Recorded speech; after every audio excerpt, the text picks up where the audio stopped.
दुर्योधन इतने पाप के बाद भी स्वर्ग कैसे पहुंच गया? कभी आपने सोचा कि वो दुर्योधन जिसने पांडवों का सब कुछ छीन लिया, जुए की एक बाजी में पूरा इंद्रप्रस्थ हड़प लिया, भरी सभा में द्रौपदी का चीरहरण किया, घर जलवाया, 13 साल तक पांडवों को वनवास में भी चैन नहीं लेने दिया, अभिमन्यु को चक्रव्यूह में घेर कर छल से मरवा दिया, भीष्म, द्रोणाचार्य, कर्ण सबको अपने स्वार्थ के लिए हथियार का इस्तेमाल किया और सबकी मौत की वजह बना। 18 दिन तक जो कुरुक्षेत्र को खून की होली बना दिया, वो दुर्योधन इतने सारे पापों के बाद भी स्वर्ग कैसे पहुंच गया? यह सवाल सदियों से महाभारत सुनने वाले तमाम लोगों के मन में चुभता रहता है। हालांकि जवाब महाभारत के सबसे अंतिम और सबसे कम पढ़े जाने वाले पर्व स्वर्गारोहण पर्व में है। और आज हम आपको वही कहानी सुनाने वाले हैं कि दुर्योधन को स्वर्ग क्यों मिला।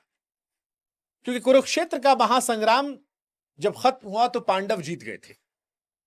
युधिष्ठिर ने 36 साल तक हस्तिनापुर पर धर्म से राज्य किया। फिर एक दिन श्री कृष्ण ने अपना अवतार कार्य पूरा किया और द्वारिका लौट गए। युधिष्ठिर को लगा कि अब हमारा भी समय पूरा हो गया। अभिमन्यु के पुत्र परीक्षित को राज्य सौंपा और कहा, चलो भाइयों, अब हम साशरीर स्वर्ग की तरफ चलते हैं। पांचों पांडव, द्रौपदी और एक कुत्ता जो कब से उनके पीछे पीछे चल रहा था, वो हिमालय की तरफ चल पड़े। रास्ता कठिन था, ठंड, भूख, थकान, और इसी वजह से एक एक करके सब गिरने लगे। सबसे पहले द्रौपदी गिरी। भीम ने पूछा, क्यों गिरी? युधिष्ठिर ने कहा, अर्जुन के प्रति थोड़ा सा पक्षपात था मन में।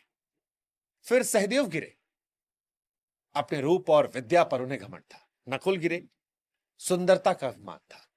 अर्जुन गिरे, सबसे बड़े धनुर्धर होने का उनके मन में ख्याल था। भीम गिरे, बल का घमंड, भोजन का लोभ। और आखिर में बचे युधिष्ठिर और वो कुत्ता। स्वर्ग के द्वार पर इंद्र का रथ आया। इंद्र ने कहा, आओ धर्मराज, स्वर्ग कब से तुम्हारा इंतजार कर रहा था। पर कुत्ता अंदर नहीं गया। युधिष्ठिर ने मना किया, कहा, जो मेरे साथ इतनी दूर तक आया उसे छोड़कर मैं अकेला सुख नहीं भोग सकता। बस इतना कहते ही कुत्ता गायब हो गया और उसके स्थान पर स्वयं धर्म प्रकट हो गए। कहे, बधाई हो पुत्र, तुमने आखिरी परीक्षा भी पास करी। युधिष्ठिर स्वर्ग में प्रवेश किए और फिर जो दृश्य देखा उसने उनके पैरों तले जमीन खिसका दी। स्वर्ग में दुर्योधन बैठा था। उसके चारों ओर देवता, गंधर्व, अप्सराएं सेवा कर रही थी। वो स्वर्ग में था। युधिष्ठिर इंद्र से कहे कि ये वही दुर्योधन है जिसने मेरी पत्नी का अपमान किया, हमारे परिवार का नाश करवा दिया, कुल का संहार हुआ। ये यहां कैसे हो सकता है? वो भी तब जब द्रौपदी से लेकर अर्जुन, नकुल, सहदेव, भीम वो स्वर्ग नहीं पहुंच पाए। इंद्र मुस्कुराए और कहे कि स्वर्ग में कोई बैर नहीं रखता युधिष्ठिर, यहां पुरानी दुश्मनियां भुला दी जाती है। और दुर्योधन यहां इसलिए पहुंचा है क्योंकि उसने क्षत्रिय धर्म का पालन किया। उसने कभी युद्ध में पीठ नहीं दिखाई, अंत तक डटा रहा, वीरगति पाई। वीरों को स्वर्ग मिलता है, यह नियम है। युधिष्ठिर नहीं माने, कहा, फिर भी मुझे मेरे भाई चाहिए। तब इंद्र ने देवदूत को इशारा किया। देवदूत युधिष्ठिर को एक भयंकर जगह ले गए। वहां पर अंधेरा था, कीचड़ थी, बदबू थी, कीड़े मकोड़े थे, चारों तरफ चीखें थी। वहां उनके चारों भाई और द्रौपदी दुख भोग रहे थे। युधिष्ठिर रो पड़े, कहा, मैं यहीं रहूंगा इनके साथ। अचानक आकाशवाणी हुई, ये तुम्हारी अंतिम परीक्षा थी युधिष्ठिर, तुमने जीवन में एक बार झूठ बोला था। अश्वत्थामा मारा गया। उसी छोटे से पाप का फल तुम्हें थोड़ी देर नर्क दिखाकर किया गया। अब उठो, असली स्वर्ग चलो। अब भीम भी वही सवाल पूछते हैं कि दुर्योधन ने तो भैया जीवन भर पाप किए, द्रौपदी का अपमान, छल, कपट, कुल का नाश, फिर भी स्वर्ग। भगवान के न्याय में कुछ तो गड़बड़ है। युधिष्ठिर ने फिर जवाब दिया कि भीम, दुर्योधन के पाप असंख्य थे, सच है, पर उसमें एक गुण था जो कम लोगों में होता है, और वो था दृढ़ संकल्प। जो लक्ष्य उसने ठाना उससे कभी डिगा नहीं। उसे राज चाहिए था, हर कीमत पर चाहिए था। छल किया, झूठ बोला, अपमान करवाया, युद्ध करवाया, पर लक्ष्य से हटा नहीं। सबसे बड़ी बात, युद्ध का जब समय आया उसने पीठ नहीं दिखाई। उसके साथ भी छल हुआ। छल जब उसकी मां उसे आशीर्वाद देने जा रही थी, फिर भी वो लड़ा और मारा। भीष्म, द्रोण, कर्ण सब गिर गए, तब भी वो डटा रहा। गदा लिए वो भीम के सामने तब आया जब उसके आशीर्वाद में छल हो गया। क्षत्रिय धर्म के अनुसार उसने वीरगति पाई। स्वर्ग केवल पुण्यात्माओं को नहीं मिलता, वीरों को भी मिलता है। उसे भी मिलता है जिसने धर्म युद्ध में प्राण त्यागे, उसका भी स्वर्ग में स्थान पक्का है, चाहे उसके जीवन में कितने पाप क्यों ना हो।